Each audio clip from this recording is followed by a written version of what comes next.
Hi, we are Running Red Lights. My name is Scarlett. This is Kevin Howley, Mr. David Puzak, and Jeff Carter, who's missing. So sad. He's okay though. Don't worry. We're gonna play a song called Parlour Cafe for Here, Here, and Here.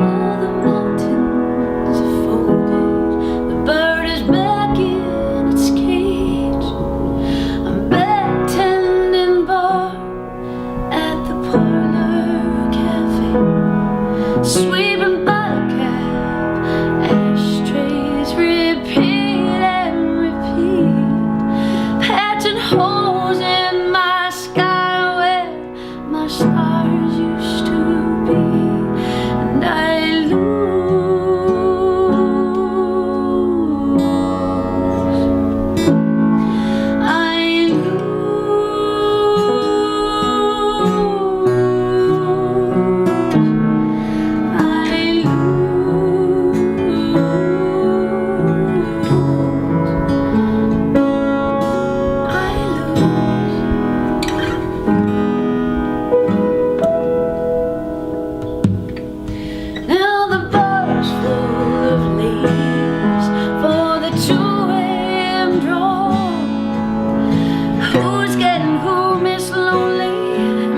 The loneliest of all, in the arms of a stranger, they all sink like a stone. They're all scared of dying alone, and they lose.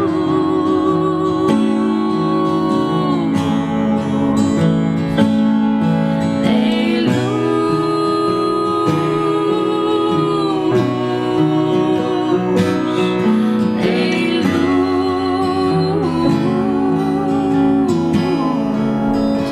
Oh,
how you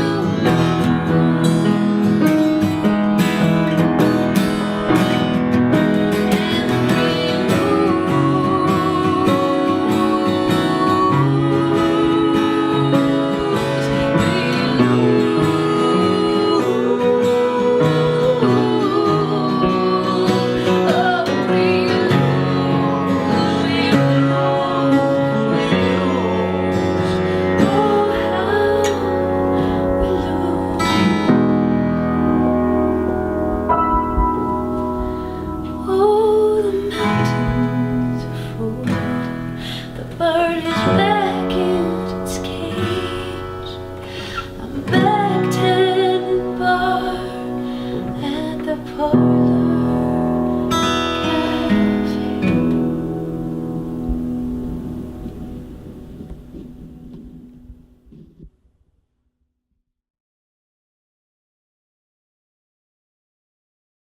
We're running red lights. I'm Dave. This is Scarlett, and that's Kevin.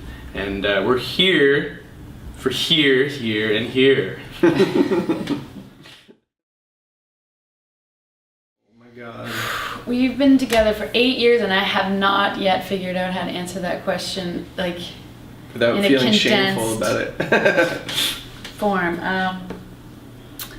Started off with me. I was a solo artist, and then I had a manager at the time who was managing a band that Dave was in, and that particular band dismantled, and I needed a band, coincidentally. She stole us. And so I did. Totally cherry-picked. I cherry-picked. And so Dave is actually the original Running Red Lights member.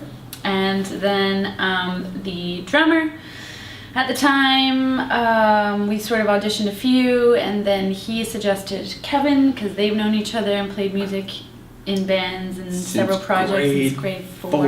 Not to mention he's a brilliant drummer. Well, that really had nothing to do with it. And then, so therefore, where was I in the story? So Right. Brought me Kevin, okay, so there was Kevin, and then a few years went by, we had a bass player, and then he left, and then we got Jeff, and there's lots of other stuff in between, but I don't know. Did I cover it? I still haven't figured out how to. That's all the important stuff, I think. That story. Yeah.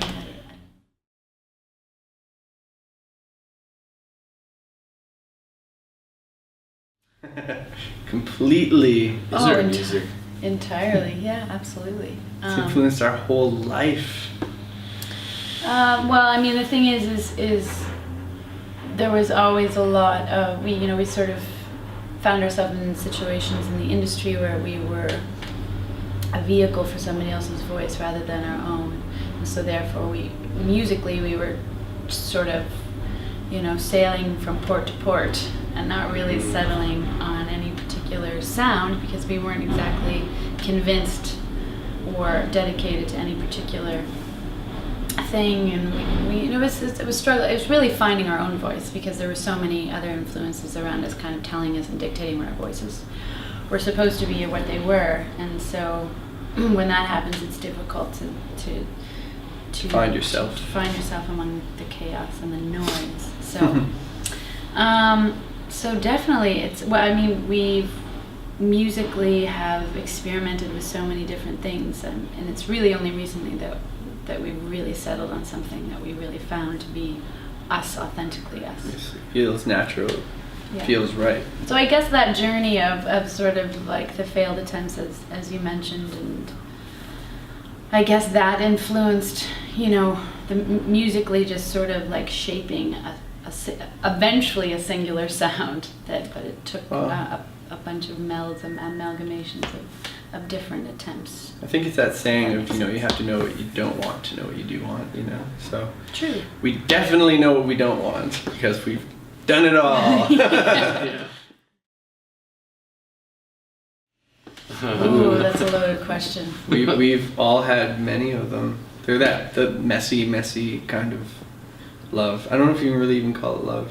Well, the metaphor itself, it's actually, it's interesting how a song develops, and it takes on different lives. It does, and depends on who's listening, who the listener is. It takes on different meanings, and since it's been written, it's kind of grown into its own thing. And initially, when it was written around a metaphor, which a mulberry tree is one of the trees on the sidewalk that you sometimes encounter in the summertime or the springtime or whenever they're bloom, and the red stains on the sidewalk. Now, it's such a beautiful tree, and the fruit is such a tasteful fruit, but it creates such a tremendous mess on the sidewalk. And so that, for whatever reason, that particular the mulberry tree and that whole situation inspired the metaphor for this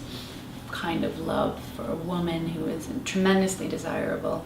But not good for you. But not necessarily, good for you. Causes a lot of mess on your proverbial sidewalk. Yeah.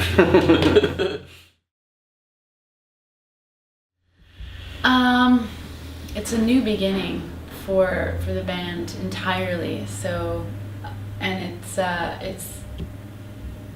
It's a lot more heartfelt, you know. I think for the listener, that's everyone we played it for so far, you know. well, as we had mentioned, as we were discussing before about genuineness and about really finding a voice, and I think the audience or the fans that have been really committed to us have heard us in all kinds of different stages in our careers and our music, and I think that for them, it's always difficult when you put out a body of work. This is our first body of work that we're kind of showcasing to the world, saying this is it. This is what we've been striving to do for 8 years and struggling to do for 8 years, and so it sort of represents a summation of the life of Running Red Lights. So why are you laughing at me? We're laughing at the construction, it's like just giving her I don't know. It sounds like Armageddon. Tank is driving down the street right now. But in relation to the question, I think it's the most, in terms of everything I've ever done musically, it's the most cohesive thing from front to back, from start to finish. It's like a story. The whole record is it just flows. It's not like something you'd buy one song and it would stand alone, but it's not just each song stands in relation to the other song. They flow well into each other. Mm-hmm. That's what I really am proud of.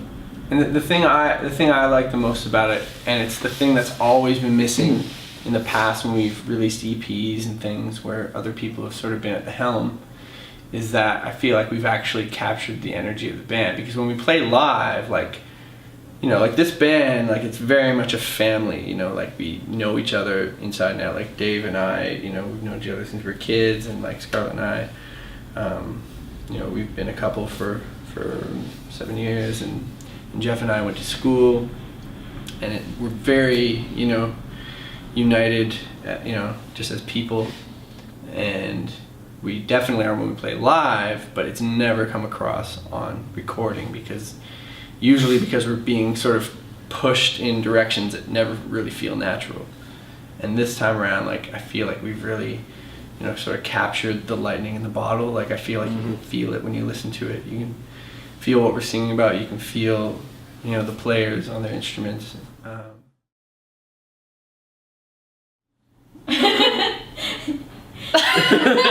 So many stories to tell over there. Or do I have to start since I'm on the left? You just go. Something unique about Scarlett. There's many unique things about Scarlett. Do I only have to tell one, or am I only allowed to tell one? I have to pick only one. Oh man, I know it pretty well. What is unique about you? She's actually. I'm just waiting. Go ahead. So yeah, I could literally go all day. Just waiting for something tremendously embarrassing to come out. No, I wouldn't say so. I wouldn't say so. No, don't worry. Just let me get there. So, I don't know how she comes across on camera, but if you meet her in person, generally people think she's, very sweet and soft-spoken. Although when you see her on stage, she's kind of a badass. But the unique thing about her, I don't know if it's unique, but you should wear like a sailor. She is like the... That's not unique. It's not unique, but That's you wouldn't expect it. That's the one thing. Okay, what else is unique? She says... I swear like a sailor. Any words That's that unique. have an ow sound, or because an I'm O. an East Coaster. Yeah, and That's like not when she unique. says There's couch, thousands she of says East Coasters. coach. I don't know. Is any of this good? Oh, you've got those. You've got the. Oh my god! See, I told you the embarrassing. Okay, Right. Continue. Her thumbnail has a little ridge on it. I don't know. That's not not really unique. embarrassing. It is genetically. It's Yeah. genetically unique to me and my dad. That's unique. Okay. Yeah. You know? You know what's unique about her? Her writing style. She's like a brilliant writer, and I'm trying to dig myself out of the hole. Okay. Continue. You're next. What's unique about Dave? Gosh. Oh my God, what isn't unique about Dave? Dave is a unique human being overall in general. I don't think I've known in my life anyone more unique than Dave. Dave's uniqueness, there's so many things. His intelligence. His brain in general. His is very brain in unique. general is very unique. He's wow. I mean, he's very private, so I don't want to say anything that would possibly embarrass him. We have a lot of respect in this band. Or invade his personal space. His isms, his quirky ways of expressing himself, and certain things that come out of his mouth just in a moment, a snap moment that you can never repeat again. And there's a brilliant wit. He's got such a brilliant wit that's funny but totally weird. Like nothing that comes out of his mouth makes any sense. But Well, it does if you think really hard about it. Really It hard. seems unrelated, but it's like actually the deepest shit you So- ever hear. It's amazing. His intelligent wit, I would say. On my right here, which is actually your right. Right, when you loop back Yeah. around. So When you loop Kevin's around. the unique aspect of Kevin is, and I know. I think it's just like he has a very you'll never meet someone with such a good heart. I think that and really he's very what do I mean by heart? Just very positive guy. Very good to be around. Inspiring. Empathy. That's something that makes him unique. His empathy. As you know, but yeah, just in a musical. I mean, if we can make this concrete with a musical example, he's just very. He's like a good leader for music, and it's always good to to have that quality, and it comes out in the in the production, and it's just great to hang out with him. But maybe that's what I mean by heart.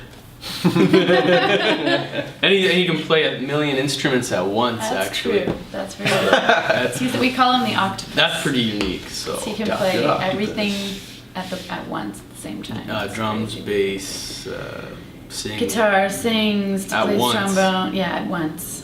Well, except the trombone. You can't play Yeah. it. Stay You tuned. gotta have at least one hand on that. Stay tuned for That's that. what she said. See what I mean? Terrible. Jeff Carter. I thought we already got it. No, and now we're talking about it. We have Yes. to reiterate. Yeah. Actually, there's something more unique about Kevin. I just saw in your pocket. Is he I have collects George- parking tickets like Oh. nobody I ever met in my life. They're like falling out of my pockets. That's other Breaking the law, kids. Okay, No, I just had bad luck. Okay, Jeff Carter. Back to Jeff. Focus on Jeff. What's unique about Jeff? Everything? There's lots of unique things. He's hilarious. Yes. So he's the as you mentioned the comic relief of the group. Mhm. He's also An amazing voice impersonator. amazing Like- voice impersonator.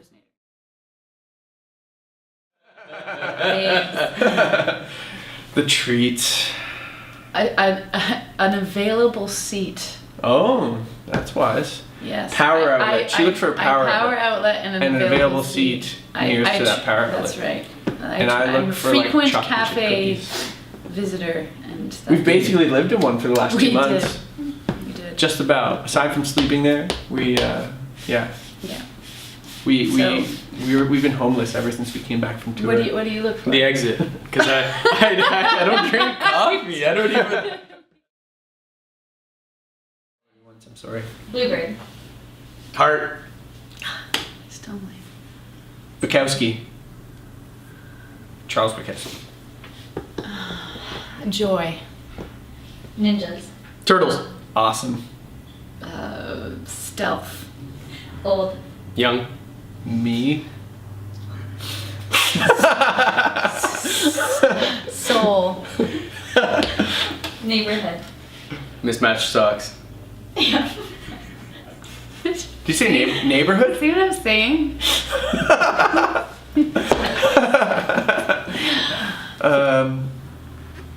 Streetcars.